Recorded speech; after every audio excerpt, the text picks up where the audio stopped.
ఈ నీరుని దూరపరిచి దీన్ని భూమిని ఏర్పాటు చేసిండు. ఆ గొప్ప దేవుడు మహోన్నతుడు ఆ భూమిని ఏర్పాటు చేసి మళ్ళీ ఆ భూమి నిరాకారంగా ఉందని చెట్లు కలుగును అని ఒక దినం చెప్పాడంట. ఆ చెట్లన్నీ కలిగిన తర్వాత ఇది ఒక దినము అని అనుకున్నంట, ఆయన ఎంచుకున్నంట. మళ్ళా రెండో రోజున ఆకాశం కలగమని అన్నప్పుడు ఆకాశం కలిగి అది కూడా నిరాకారంగా ఉన్నప్పుడు అప్పుడు దానికి ఆకాశ పక్షుల్ని ఏర్పాటు చేసి ఇది రెండో దినము అని అనుకున్నంట దేవుడు. ఇది మంచిగా ఉందని అనుకొని సంతోషించిండంట. అలాగే చుట్టూ యావత్తు కొండలు కలిగిన అని ఇంకో రోజు అన్నంట. ఆ కొండలు కూడా కలిగినాయి అంట. కానీ ఆ బండ్ల మీద చెట్లు కలుగుమందంట. ఆ చెట్లు కలిగినాయి అంట. అలాగే 6 రోజులు కూడా చుట్టూ మొత్తం కలగజేసి ఆ సముద్రంలో చేపలు కలగజేసి ఆకాశ పక్షుల్ని కలగజేసి అడవిలో జంతువులు కలగజేసి 7వ రోజున ఆదాము గారిని మట్టి తీసి నేల మట్టి ఒక బొమ్మను చేసి ఆయన జీవమోదగా జీవాత్మయ్యి ఈ ఆదాము గారు ఇంకా సొంత బిడ్డలాగా ఈ వచ్చి ఒళ్ళో పడుకుండేవాడంట. దేవుడి ఒళ్ళో పడుకున్నప్పుడు ఇంకా అలాగే సాగిపోతుంది ఆదాము గారికి. దేవుడికి ఈ చెట్లు దేవుడు పెట్టకంట పేర్లు, సముద్రంలో చేపలకి అన్నిటికి పేర్లు పెట్టించిందంట. చేపలకి ఆకాశ పక్షులకి పేర్లు పెట్టిండంట ఆదాము గారు. మరి నేల పురుగులు, పాములు, తేళ్ళు, జర్లకి కూడా పేర్లు పెట్టించిండంట. సమత్వం కూడా మానవుడితోటి ఆదాము గారితోటే పేరు పెట్టించిండు.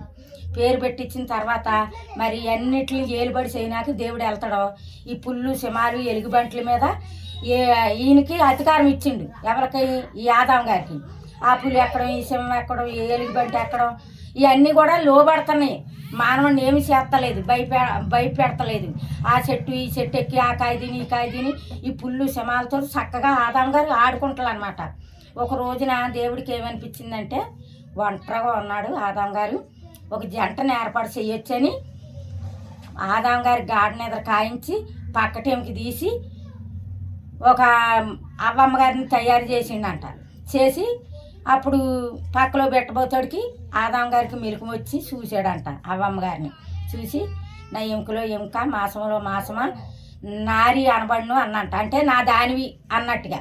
అప్పుడు దేవుడు ఏమి సెలవు ఇచ్చిండంటే వీళ్ళిద్దరికైనా మీరు ఆ చెట్టు ఈ చెట్టు ఎక్కి పుల్లు సింహాలతో ఆడుకొని అన్ని పళ్ళు తిని మంచి చెడ్లు ఇచ్చే తెలివినిచ్చే చెట్టు ఒకటి ఉంది. ఆ చెట్టు పండు మాత్రం అది అందంగా ఉంటుంది, రమ్యంగా ఉంటుంది. ఆ పండు తినకండి, ఆ పండు తింటే మీరు నిత్యంగా చనిపోతారని చెప్పిండంట. చెప్తే తినమని వీళ్ళు తీర్మానం చేసుకోరు. అన్ని పళ్ళు తింటారు కానీ ఈ పండు మాత్రం తినట్లేదు వీళ్ళు. తినకపోతే ఇప్పుడు దుట్టుడైన అపవాదిగాడి దేవుడితోడు సరిగ్గా ఉండనమాట. దుట్టుడేం మధ్యన రాలేదు. అయితే దుట్టుడు దేవుడి అయితే ఎప్పుడైతే ఉండో దేవుడితోడు శుద్ధాగా ఉండవు. ఉన్నప్పుడు ఈ దుట్టుడు ఎలాగొత్తండో శోధించనాకి ఆదాముని శోధించనాకి పుల్లు అడుగుతుండో, సింహాలను అడుగుతుండో, ఎలుగుబంటిని అడుగుతుండో, ఏనుగులు అడుగుతుండో, ప్రతి ఒక్కళ్ళని కూడా నా ఆదాముని శోధించాలా, నాకు చోటు ఇవ్వండి మీలో అంటే ఏది కూడా జంతువులు, పుల్లు, నేల పురుగులు ఏవి ఒప్పుకోలేదంట. ఈ పాము ఏం చేసిందంట, ఇట్ట తోక ఉప్పుకొని వచ్చి ఆదాముని శోధిస్తావా అయితే నాలో దూరం అందంట. ఎప్పుడైతే అవకాశం ఇచ్చిందో పాములో సంపకిచ్చి ఆదాము దగ్గరికి వచ్చి దేవుడు మిమ్మల్ని మోసకెత్తున్నాడు, మీరు నమ్మేస్తున్నారు అని అంటే దేవుడు మమ్మల్ని ఏం మోసకెత్తున్నాడు అని అడిగినప్పుడు ఇంకో మిమ్మల్ని అన్నీ తినమని అధికారం ఇచ్చిండు.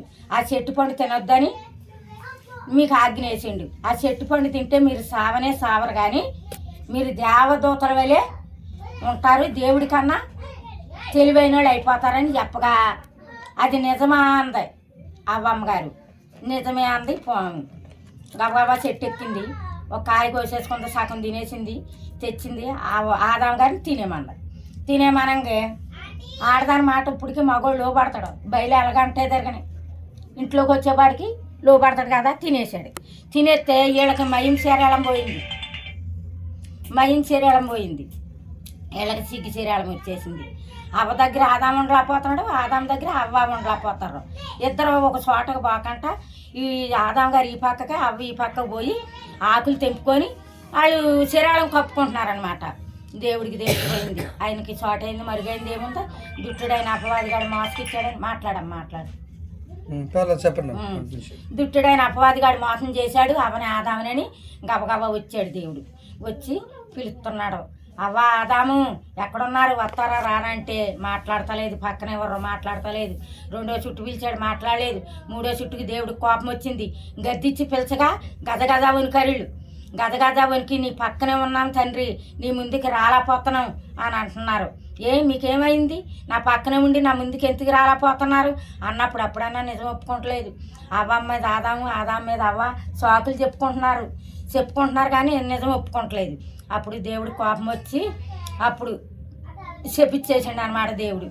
మీరు ఆ పాము మాటలు ఎర్ర కాబట్టి ఆ పాము అది సర్ప సంతానం, శ్రీ సంతానానికి సర్ప సంతానానికి వైరం కలగజేస్తానని అనేసాడు.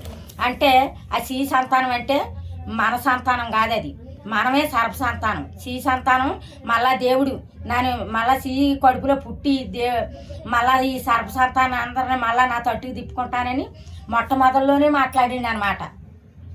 మొట్టమొదల్లోనే మాట్లాడిండు. శ్రీ సంతానం అంటే పురుషుడితో పాపం చేయకుండా మళ్ళా శ్రీ కడుపులో పుట్టి మళ్ళా నా జనాన్ని నా తట్టుకు తిప్పుకుంటానని దేవుడు ఆ రోజునే మాట్లాడిండు యేసుప్రభు గురించి. అయితే అది అయిపోయిన తర్వాత వీళ్ళు ఆజ్ఞ వేసేసిండు, ఈ పళ్ళు కాయలు తినడానికి మీకు ఇంకా అధికారం లేదు, మీరు అధికారం పోగొట్టేసుకోరు, నా దగ్గర అధికారం పోగొట్టేసుకురు కాబట్టి ఈ కాయలు పళ్ళు తినకంట మీరు దూరంగా సియ్యం తోట ఒకటి ఉంది, అది కాయదు పుయ్యదు, ఎప్పుడు పచ్చగా ఉంటుంది కానీ అది కాయ అన్నది కాయదు, పువ్వు అన్నది పుయ్యదు.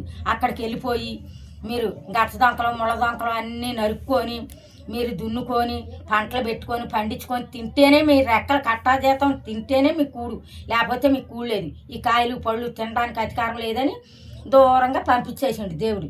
పంపించేసిండు కానీ వాళ్ళు ఎక్కడ వదులుతాడు, వదలడు. జాలిగాలి దేవుడైనా మళ్ళీ అక్కడికి వెళ్ళి మరి విత్తనాలు అన్నీ తయారు చేసి ఇంకో ఈ పంట పెట్టుకోండి పండించుకోండి అని వాళ్ళకి ఆజ్ఞగా అప్పుడు కట్టపడి పంటలు పండించుకుంటా కొడుకులుగా అన్నారు.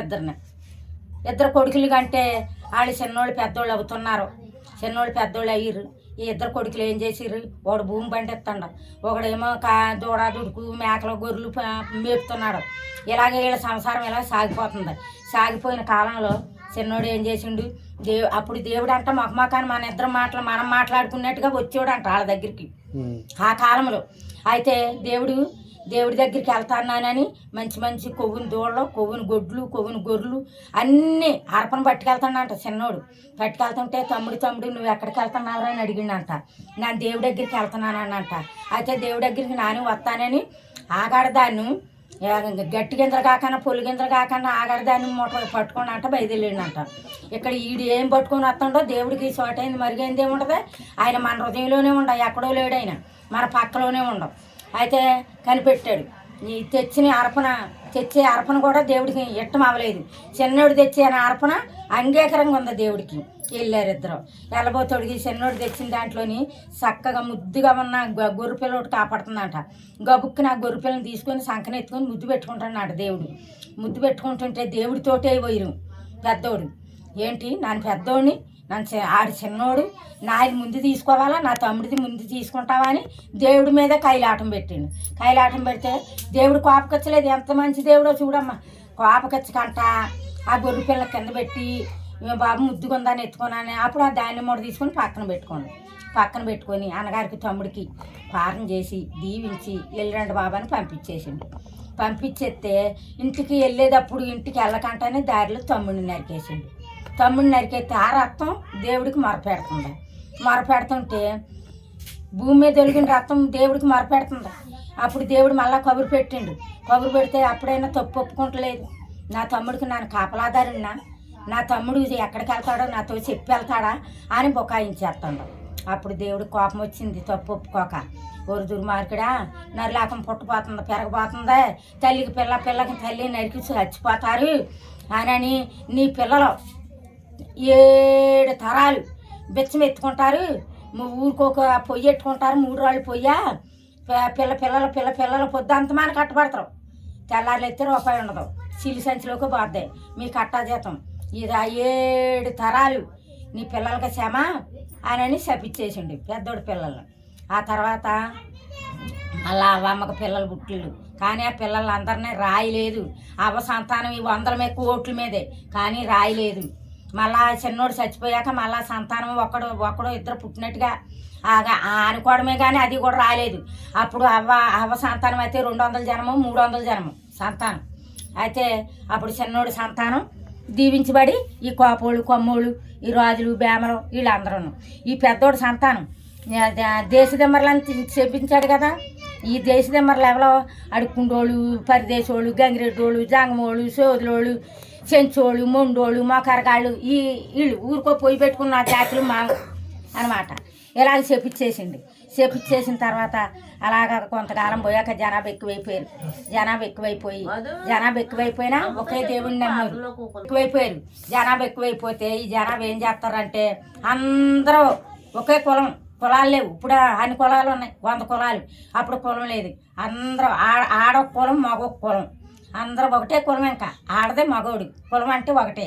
ఇంకా అందరూ కలిపి ఒకే దేవుణ్ణి, ఎక్కువ దేవుడిని ఆరాధించేవాళ్ళు. ఇంక ఇన్ని దేవుళ్ళు లేరు.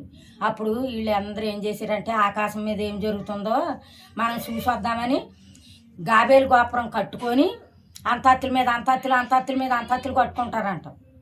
దేవుడు చూశాడంట, అయ్య బాబాయ్ వీళ్ళు గోపురం కడుతున్నారు, వీళ్ళని ఇలా వదిలేస్తే ఆకాశానికి ఎక్కొచ్చేలా ఉన్నారని కింద దిగొచ్చారంట. కింద దిగొచ్చి బాబు ఎందుకు కట్టుకుంటున్నారు బాబు ఇది అని అడిగితే మాకు గొప్ప వస్తుందని కట్టుకుంటున్నాము, మరి ఆకాశానికి ఎక్కిపోదామని, ఆకాశంలో ఏం జరుగుతుందో చూద్దామని అని అన్నారంట. అమ్మ బాబోయ్ వీళ్ళు చూడు మానవులు ఆకాశం మీదకి ఎక్కువ వస్తారంట, అక్కడ ఏం జరుగుతుందో చూస్తారంట ఆయనని వాళ్ళకే తారుమారులు చేసేసిండు.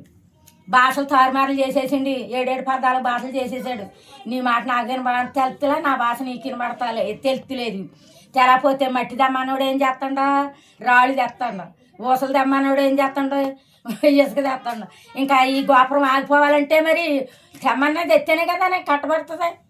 ఏది తేవాలో అది తెస్తే అది కట్టడానికి అవకాశం వస్తుంది. ఒకటికి అర్థం అవుతలేదు. ఇసిగిపోయి ఇంకా ఆ గోపురం ఆపేశారు. ఇది తెమ్మన్నా ఒత్తిడి తెత్తలేదు. ఇటుకి తెమ్మన్నోడు ఇసుక తెమ్మన్నోడు రాళ్ళు అలాగే తెస్తున్నారనమాట. తెస్తుంటే ఇంక ఈ గోపురం ఆగిపోయింది. ఇంక ఇలా కాదని ఇంకా ఈ భాషలు తోరమార్లు అయిపోయినాయి కాదు. బట్టలు ఉతుకోడు సాకలోడు, గడ్డం గీసోడు మంగళోడు, కుండలు చేసేవాడు కుమ్మరోడు, అలాగా అప్పుడు కులాలు ఏర్పరుచుకొని ఈ జనాభా అందరూ నువ్వు ఒక చెట్టుకి మొక్కుకోవడం, నాన్న రాయికి మొక్కుకోవడం, అలాగా నీకో దేవుడు నాకో దేవుడు, ఇంకా అలాగా దేవుళ్ళందరినీ ఏర్పాటు చేసేసుకోరు. చిన్నాకుని దేవుడు దీవించిన కాక మరి ఇంకా చెప్పమని చెప్తా. చెప్పను ఇంకా టైం ఉందా? ఇంకా 2 నిమిషాలా? ఇలా మొక్కు ఇంకా ఇలాగ అయిపోయినాయి. కులాలు ఏర్పాటు అయిపోయినాయి. కులాలు మతాలు అయిపోయిన తర్వాత ఇంకా ఏసీపేపు పుట్ట గురించి అయితే ఇంకా టైం పడుతుంది, కానీ ఈ వాళ్ళకే సవాలేసినాడా. పిల్లరా ఇప్పటి వరకు మీరు వీడియోని చూశారు కదా. ఆ తల్లిగారు ప్రతి గ్రామము తిరుగుతూ జీవనోపాధం చేసుకుంటూ ఆవిడ మామూలుగా ఈ బొట్లు కాటికలు దండలు అవి కూడా తీసుకొని వచ్చి అమ్ముకుంటూ ప్రతి ఇంటిని దర్శించి వారికి ఉన్నంటే కొరత ఏంటన్నది అంటే లోటు ఏముందో అది కనుక్కొని వారి కొరకు ప్రతి కుటుంబం కొరకు కూడా ప్రార్థన చేసి కొద్దిగా మాటలు యేసుక్రీస్తు ప్రభు వారు నమ్మదగిన దేవుడు ఆయన మన నిమిత్తం రక్తాన్ని చిందించారు. అలాంటి గొప్ప దేవుడు మనం కలిగి ఉన్నాం కనుక మీరు విశ్వాసం కలిగి ఉండండి అని చెప్పి ప్రతి కుటుంబానికి వెళ్ళి ఇంటింటికి వెళ్ళి ప్రార్థన చేస్తుంటారు తల్లిగారు. ఎందుకు ఈ వీడియో చేయడానికి ముఖ్య ఉద్దేశం అంటే తల్లిగారు ఏం చదువుకోకపోయినప్పటికీ తనకున్నటి ప్రయాస ఏంటి అంటే నాకున్న జ్ఞానంలో నేను ఎంతో కొంత దేవుని పని చేయాలని ఒక దృఢమైన నమ్మకాన్ని కలిగి ఆవిడ పని చేసుకుంటూ ఒకవేళ ఆవిడ నిజంగా వ్యాపారం చేసుకుంటే ఆవిడకి ఇప్పుడు డబ్బులు వస్తాయి, కానీ ఆ వ్యాపారంలో విషయంలో కూడా పక్కన పెట్టి వ్యాపారం ఎంతో కొంత చేసుకుని వచ్చింది 500 అయినా 200 అయినా 300 అయినా తృప్తి పడి ఏ కుటుంబం అయితే ఇబ్బంది పడుతుందో ఆ కుటుంబం దగ్గర ఆగి మా ఇంటికే దగ్గరగా ఒక చాలా సంవత్సరాలు బట్టి మా ఇంటికి వచ్చి మా ఇంటికి బాబు రండి బాబు ప్రార్థన చేస్తాను, మీరు ఇంకా కిందనే ఉండిపోయారు. మీరు ఎదగాలి ప్రభు, దేవుళ్ళు ఎదగాలి మీరు అని చెప్పి ఎప్పుడు కూడా మాట్లాడుతూ ఉంటారు. అందుకోసమే తల్లిగారు చేస్తున్నటువంటి పరిచర్య ఎలా ఉందన్నది కొన్ని వీడియో రూపంగా మీ అందరూ కూడా చూస్తారు కదని ఒక ఉద్దేశంతో నేను ఈ వీడియోని చేశాను. ప్రతి ఒక్కరు కూడా చూస్తారని నమ్ముతున్నాను. ఈ వీడియో అనేక మందికి షేర్ చేస్తారని కూడా నమ్ముతున్నాను. దేవుడు ఈ కొద్ది మాటలు ఆయన ఇనికిట్లో దీవించి ఆశీర్వదించును గాక. గాడ్ బ్లెస్ యూ అండి. Thank you.